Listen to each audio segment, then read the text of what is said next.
Seperti biasa, saya akan memberikan katekesi singkat atau sekolah minggu dewasa untuk Anda semua. Ya, kali ini mengenai topik perkawinan.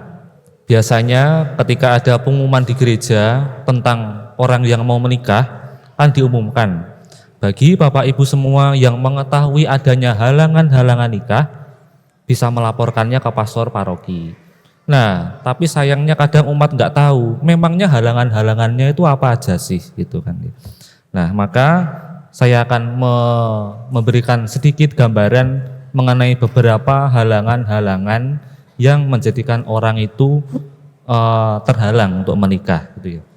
Yang pertama adalah semuanya ini diambil dari buku kitab hukum kanonik, semacam ini bukunya. Nah, yang pertama adalah halangan usia. Menurut ketentuan gereja, kitab hukum kanonik kanon 1083, batas minimal orang bisa menikah itu laki-laki 16 tahun, perempuan 14 tahun. Memang mudah sekali ya memang gereja. Nah, tetapi juga dianjurkan mengikuti juga ketentuan negara masing-masing. Setahu saya minimal 19 tahun kalau di Indonesia. Tapi memang lebih baik ya kematangan diri, usia tertentu setelahnya lebih baik. Tetapi minimal itu. Nah, lalu yang kedua adalah menurut kanon 1085, halangan ikatan perkawinan sebelumnya. Jadi kita tahu bahwa di dalam Katolik itu ya satu pasangan tak terceraikan ya. Monogami tak terceraikan. Sehingga jika pasangannya masih hidup, nah dia terhalang untuk melangsungkan pernikahan lagi secara Katolik gitu ya, karena hanya boleh satu pasangan. Nah, bagi Anda yang mengetahui ada halangan nikah orang yang pengumuman tadi ya, waduh, lah dia kan sudah menikah dengan tetangga saya, nah itu bisa dilaporkan gitu ya. Karena bisa jadi waktu kanonik itu tidak ngomong jujur, ternyata sudah ada ikatan nikah sebelumnya, sehingga terhalang untuk nikah secara Katolik selanjutnya. Kecuali, nah jika pasangannya sudah meninggal, kan mencintai sampai maut memisahkan ya. Kalau sudah meninggal, dia menjadi bebas lagi statusnya sehingga bisa menikah. Kalau masih hidup tidak bisa menikah. Dia terhalang karena ikatan sebelumnya. Ya, jelas. Lalu yang ketiga adalah halangan nikah beda agama. Nah, ini yang sering ditanyakan. Apakah bisa sebenarnya orang terhalang untuk menikah beda agama? Mengapa? Karena membahayakan iman si pihak Katolik ya, kalau beda agama. Tetapi itu bisa diberi kelonggaran atau dispensasi jika, nah menurut ketentuan kanon 1125, jika di pihak Katolik menyatakan setuju untuk, pertama, dia tetap setia pada imannya Katolik gitu ya, dan anaknya dibaptis secara Katolik. Lalu yang kedua, semua itu diketahui oleh pihak yang non-Katolik. Lalu syarat ketiga adalah mengikuti kursus persiapan perkawinan Katolik. Jika si pihak Katolik berkomitmen berjanji menjalankan itu ya, aku tetap setia pada imanku Katolik, anakku baptis Katolik, juga sepengetahuan yang non-Katolik, dan ikut kursus persiapan perkawinan, dispensasi atau kelonggaran itu bisa diberikan, sehingga halangan beda agama tetap bisa dijalankan. Ya. Cukup jelas Bapak Ibu? Nah lalu apa yang terjadi misalnya jika dia tidak menjalankan perkawinan di luar gereja Katolik? Konsekuensinya adalah dia tidak bisa menerima komuni. Ya, karena orang Katolik harus menjalankan perkawinan juga secara Katolik. Nah, seperti karena itu kalau tidak, dia ada dalam kondisi pelanggaran atau berdosa. Konsekuensi dari dosa besar adalah tidak bisa menerima komuni kudus ya. Seperti Rasul Paulus itu berkata dalam surat pertamanya di Korintus ya. Barang siapa dengan cara yang tidak layak makan roti atau minum cawan Tuhan, ia berdosa terhadap tubuh dan darah Tuhan. Nah, kalau menikah di luar gereja Katolik, dia tidak bisa komuni kudus. Nah, ada solusinya atau enggak? Ada. Nah, yang pertama dia harus pengakuan dosa. Yang kedua, yakni perkawinan yang tidak sah itu harus disahkan secara Katolik ya, istilahnya konvalidasi itu ya.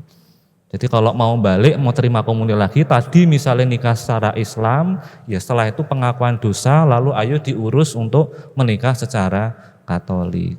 Begitu ya. Cukup jelas? Jelas. Nah, menarik.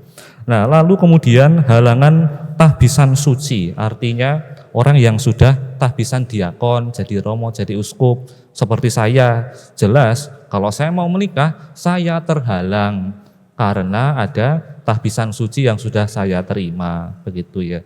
Jadi nek wis dadi romo ki ora usah tolah-toleh. Nah, begitu pula dengan kaul kemurnian, misalnya suster, bruder yang sudah mengucapkan kaul, sebenarnya juga terhalang untuk melangsungkan perkawinan. Gitu. Nah, lalu kemudian yang keenam adalah krimen atau kejahatan. Contoh kasusnya adalah misalnya seperti dalam kasus pembunuhan. Karena contoh, saya sebagai bapak laki-laki sudah beristri ya, masih hidup. Nah, karena pemahamannya kalau saya menikah lagi, istri saya kalau meninggal baru saya menikah lagi, maka saya membunuh istri atau suami saya meninggal supaya saya bisa nikah. Nah, itu juga tidak bisa karena latar belakang kriminal gitu ya. Jadi istrinya dibunuh mati kan, bebas dia pikirnya. Ternyata itu jadi halangan juga, itu ya, tidak diperkenankan. Lalu kemudian halangan ikatan darah gitu ya. Jadi orang yang memiliki ikatan darah tidak bisa melangsungkan perkawinan, entah naik atau turun garis keturunannya itu. Naik ibu saya nikah dengan nenek saya, Mbah Buyut tidak bisa. Nikah dengan anak saya tidak bisa, begitu ya.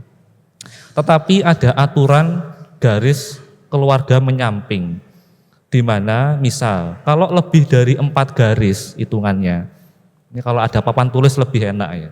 Misal saya dengan ibu saya 1 garis, ibu saya dengan nenek garis kedua, nenek dengan anaknya yang kedua misalnya, itu garis ketiga. Terus bibi saya itu dengan anaknya lagi turun kan, garis keempat. Nah, lebih dari garis keempat, nah kalau punya anak lagi, nah itu sudah dianggap jauh gitu ya. Itu bisa dilangsungkan. Kalau masih dalam 4 garis tadi, masih dalam ikatan hubungan darah dekat gitu ya. Tapi kan pasti udah beda generasi toh, mosok ya dalam usia sejauh itu mau menikah ya enggak. Kalau mau agak jauh sama mungkin dari diukur Mbah Buyutnya kan lebih jauh, pasti 4 garis misalnya begitu. Nah, tapi tidak dianjurkan. Lalu kemudian halangan adopsi bagi yang sudah ternyata anaknya itu adopsi, ya meskipun tidak ada ikatan darah juga tidak bisa melangsungkan perkawinan. Ya, baik itu beberapa mengenai halangan-halangan perkawinan.